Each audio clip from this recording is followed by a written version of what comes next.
Now, Gauteng Premier Panyaza Lesufi has been on the job for 7 months. He joins us live to chat about the work he has been able to complete and the pressing issues that still require his attention. Thank you so much for your time, Premier. I know it's been a very busy day, but very briefly, let's just speak about the importance of today and you employing these wardens and patrollers to fight crime. We do know that crime is a serious issue in this province. Thank you so much, Heidi, and thanks for the opportunity. Apologies that I'm joining you out of the event, so you might not pick me up correctly or perfectly. My apologies for that. Heidi, we had almost 80% of our communities unpoliced. In various communities, they've got private security firms. In various securities, they've got boom gates. And in various securities, they've got armed response. But 80% of people in the townships, informal settlements and hostels were exposed to criminals. And criminals were doing as they wish. They will mark them, get into their houses and do silly things like business robberies and other things. So we felt that if you can have 6,000 just to support the police, so they can be eyes and ears of the police, they've got the necessary resources in terms of motor vehicles, and they also have an access to helicopters, we can be in a position to give an extra support to the police. And that's an area that we felt that we should invest our resources. And today we had the parade, but most importantly, we released almost 500 new cars to the police so that they can be in a position to make Gauteng much safer and much better. How much is this going to cost the province, Premier? Well, I said it in the State of the Province address that this department was a department that was running on an 850 million budget. We said that we're taking this budget we're taking this department to be a multi-billion department, and we are committed to that. To us, investments are important, but you can't attract investors if people see the crime stats of Gauteng. To us, families are important, but you can't attract the best skills because no one wants to bring their families here as if it's a war zone where people are killed literally every day, where people are kidnapped, where there are armed robberies, there are cash in transit and all other related matters. So it's not about the budget, it's about keeping Gauteng safe. And we are committed to ensure that Gauteng must be safe and our people must know that we're investing in making Gauteng a safer province. Certainly, and I think as a resident who's also a victim of crime, it's definitely most welcome because hopefully it makes a difference, especially in these communities where you say they are unpoliced. I want us to move on to another issue now. Earlier this week, we saw the City of Joburg Mayor being resigning, and we do know that possibly on Tuesday, a new mayor is going to be elected. You being the Premier of the province, there's been a lot of instability, for example, in Tshwane, in Ekurhuleni, and now in the city of Johannesburg. It seems as though coalitions are clearly not working because there's a lot of political musical chairs that is at play. Does this concern you? It does, a lot, because local government is the most important arm of government that is closer to our people, but most importantly, that is rendering services. So if you have that important arm of government not functional, unstable, or going through the turbulences that we're going through, we're indeed going to be worried. But I don't think that it's something that our citizens must be worried. I think it's democracy in action. If you voted for a party that didn't have outright majority, that particular party must be compelled to work with other parties so that there can be stability in our province. And I'm quite excited that Johannesburg will come on board on Tuesday to elect a new mayor after their mayor resigned. And we're going to be in a position to move with them because after that, we now have a mayor in Tshwane, we now have a new mayor in Ekurhuleni, and we have new mayors in Western and Mogale. So after Johannesburg, I really feel that we'll have stability in our province and we'll be in a position to render services to our people. Certainly, if we just move over and take service delivery aside for a second, even as the ANC provincial chair, you obviously looking at this in a broader picture ahead of the 2024 elections, surely this is going to be critical for the ANC in Gauteng. Indeed. But when we say that people shall govern, we say people must make their own choices. If you're a government that is not supported by majority of citizens, There's no reason for you to insist to govern those people. You must just give way to those that are in majority to govern. But where we stand as the African National Congress, we feel we're in a better position.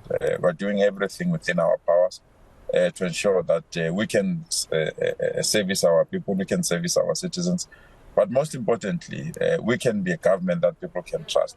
You can see, Heidi, from all the political parties that are contesting either to govern Gauteng or to govern nationally, they're not providing any alternative firm a solution to our challenges.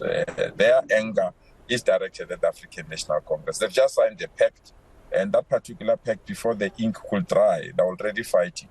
Because it's not a pact to make South Africa better, it's not a pact to service our people, it's not a pact to develop our country. It's a pact to insult the African National Congress. And there's no way, without an alternative position on the table, in terms of policy, in terms of determination to accelerate service delivery, or eliminating the challenges of either inflation or economic challenges of unemployment. If you don't put any alternative solutions on the table, but you only mobilize people on the basis that there's this organization that must be hated, I don't think that it's sustainable. And we are quite confident. As soon as we renew the African National Congress, position itself appropriately, our people will see our capability to take them forward. Certainly. Premier, let's just quickly move over to issues of service delivery in the province. I know previously there was a talk around dealing with Soweto electricity debt. There's also been talks about how to get the province to not be so reliant on Eskom because of the severe load shedding that we experience as South Africans. How far are you in that process as the Premier of this province, probably the most important province because of it being the economic hub? Well, we're excited that our call has been heeded by government. Government have written to all municipalities. They've got until the end of May to submit proposals that will ensure that all the previous debts that they are owing to Eskom can be scrapped. We really believe if they can do that, it will set in motion a process of financial stability and a process that will ensure that Eskom is not owed by municipalities. All the municipalities in Gauteng, are urging them, they must go on a prepaid system, because if they go on a prepaid system, they will eliminate recurring the debt. So all the debts that our municipalities in Gauteng, especially in Fuleni, part of Johannesburg, part of Ekurhuleni, and part of Tshwane, those that were owing Eskom, they must take advantage of this window of opportunity given by national government, where they have to enter into tangible agreement with Eskom. And if they do so and meet those requirements, they'll be in a position to have their debt scrapped. And we believe this is a major, major boost to ensure that we eliminate the debt, but most importantly, that service delivery can be accelerated. But from the provincial government point of view, we are quite aware that we are investing almost 1.2 billion. In the next few weeks, I think next week, we are also going to announce a training program for 6,000 young people that will be trained on how to install solar panels, those that cannot afford to have people to install solar panels. As a provincial government, will go that particular route. And also, we're meeting with independent power producers that we believe will assist us. And there are 3 municipalities that have already raised their hands that are willing to work with us: Ekurhuleni, Johannesburg, and also Sidibeng. And if we can manage to work together, we really believe that we can prepare to make Gauteng a load-shedding-free province as well. So we're putting all these resources so that we can protect our citizens in terms of energy crisis that we face. Certainly, and I think that's going to be imperative to try and get this province not to be so reliant on Eskom. Premier, there are a number of other issues I want to touch on, but I'm wondering if you are able to give us an update on the Boksburg explosion, because, you know, that was such a big story, a really devastating story. Many lost their lives, and we've heard nothing. We do know that the arrest warrant was withdrawn from the police against the driver of the truck. But we haven't heard anything else in terms of investigations. Are you able to tell us if there is any update? Yes, there is movement. The police have been trying very hard to consolidate the docket and re-enroll it with the NPA so that those that are responsible can be charged again. It's a tedious process because it needs forensic, it needs identification of and collection of of information for people that have already passed on. So there is progress, I must be honest. It might not be tangible or might be public, but the police are keeping me posted. As soon as they are ready to re-enroll the case, I think they will be in a position to notify you. Okay, great. That sounds promising. Let's move over to another very important matter when it comes to Timbisa Hospital. We do know that whistleblower Babita Deokaran tragically lost her life. There have been some reports, and maybe you can verify this, that those companies that were implicated and investigated by Babita Deokaran are still benefiting from the hospital, are still getting contracts from the hospital. And I'm wondering if you are able to give us an update on that. I know you were there a few months ago together with the Health MEC, but what is the actual status of that hospital and its investigations when it comes to the corruption that was uncovered there? When I saw that report, I think it was a parliamentary question that was answered by our MEC. I was honestly taken aback. I made contact with the MEC and the department to immediately stop this and ensure that it doesn't proceed. But this matter I've handed over to the NPA. We are quite aware now they've made some search and seizure in some of the houses of people that are affected. And they've already made progress in terms of ensuring that those they suspect are culprits that have really paralyzed Timbisa Hospital. They can now prepare them to appear in court. So that's the process that is with either SIU or NPA. And you've seen they made those search and seizure processes in some of those communities. But where we stand, we really believe that there's no justification that these people should continue to get business in government. And when I saw that report, I must be honest, I was taken aback, but I know the department have already put systems to ensure it doesn't progress beyond where it was. Are we expecting any more arrests linked to Timbisa Hospital? Are you able to divulge that information? Not yet, but I know that the SIU and the Hawks and those that are dealing with these particular matters are hard at work in ensuring that this particular matter is correct, but most importantly, those that are affected, they must appear in court. Premier, let's move over to two very important issues that I think has not received much attention, but they are important when it comes to the Gauteng Growth and Development Agency as well as the Gambling Board. Now, there have been a number of issues when it comes to these two institutions, and we do know that the Gauteng MEC for Economic Development, Tasneem Mutara, was called to a meeting that was scheduled with you, but apparently that meeting was cancelled at the last minute. What is actually going on there?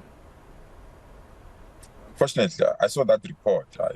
It's not only misleading, but it's baseless. We advised MEC Mutara to present a report to the cabinet, and she did. She presented that report to cabinet, and cabinet was interested because this dissolution of these two boards were hawking headlines and affecting the integrity of our standing as government. So when she presented the report, unfortunately it was too late because people have already resigned, and therefore those two boards were not in a position to correct. We've now a cabinet has appointed an administrator to run the gambling board, and have already issued an advertisement for people that wants to be part of the new board of the Gauteng Growth and Development Board. So they will be in a position to shortlist, and I'm quite confident that in the next 3 weeks or so we'll appoint a new board, and then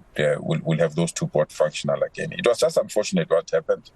And the spat between board members and the MEC publicly really didn't do good for the provincial government.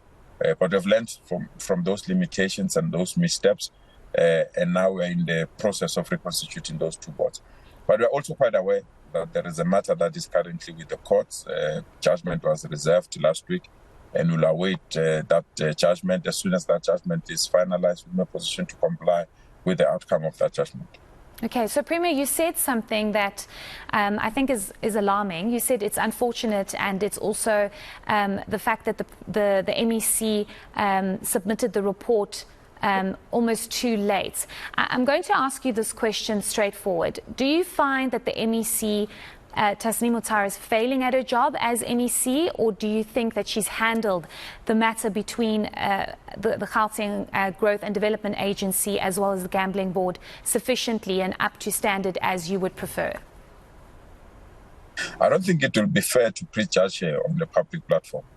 We've got our own internal processes of dealing with performance. But where I stand, I think she's on course.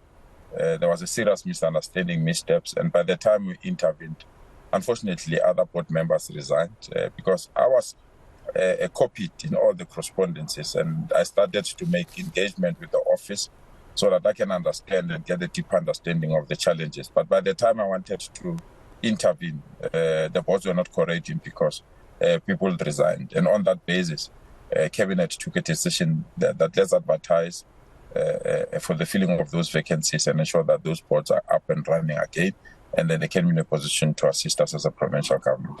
So you mentioned internal processes. Is there a discussion with the MEC? Are you and the MEC having meetings? Because I know you said that report was misleading and inaccurate, but are you having meetings with the MEC to discuss a way forward to deal with these two institutions?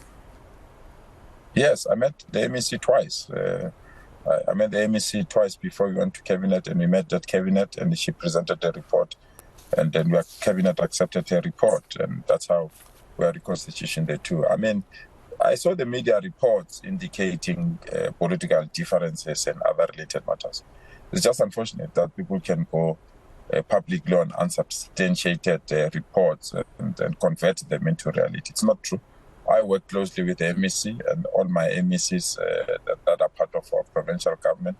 And at the stage where I am now, there's no MEC that I believe is not pulling or not working hard or not working to achieve the targets that we have set. I mean, each and every MEC has a performance contract, and we also have a service delivery agreement of the things that they need to achieve by a certain period. And when that period comes, I'll be in a position to assess whether the MEC is performing well or not. But where I stand, I have no doubt that she'll be in a position to execute her responsibilities. But what happened in the dissolution of those two boards, I must emphasize, was unfortunate, highly, highly unfortunate.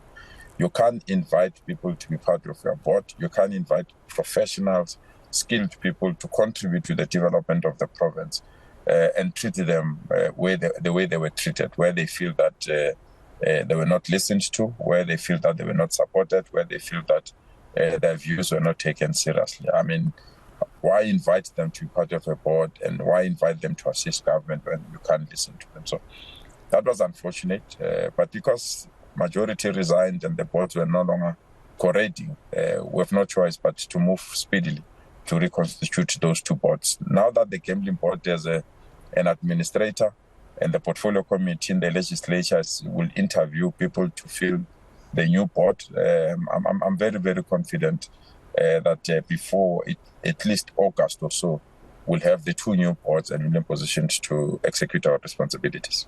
Okay, fantastic. Thank you so much for your time this evening. Premier, we do appreciate it. I know you have a very busy schedule, but we'll definitely be checking in on you on all those developments and the progress, especially on the electricity crisis and a number of other issues. That was Gauteng Premier Panyaza Lesufi.